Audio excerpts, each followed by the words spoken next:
Hi everyone.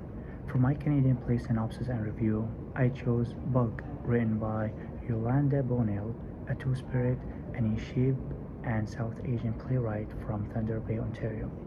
This play really stood out to me because it doesn't follow the structure of a typical linear story. It feels more like a living performance of memory and trauma. When I read Bug, my first reaction was honestly discomfort, but in a meaningful way. It's the kind of discomfort that forces you to look at pain directly instead of avoiding it. The play follows a mother and daughter both struggling with addiction and intergenerational trauma. Bonnell uses a character called Maniduns, which means little spirit bug, as a metaphor for trauma that literally crawls under the character's skin. That image stayed with me. As I kept reading, I realized that this isn't a play about fixing trauma or addiction.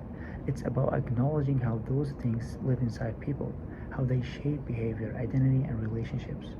In previous models of this class, we talked about representation and how plays can, give voice to experience often silenced in mainstream culture, and I think Bug does that brilliantly. It represents indigenous womanhood and queerness without simplifying them or turning them into stereotypes.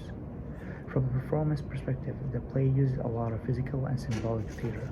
There are a lot of body gestures and recurring movement patterns that show how trauma loops through generations.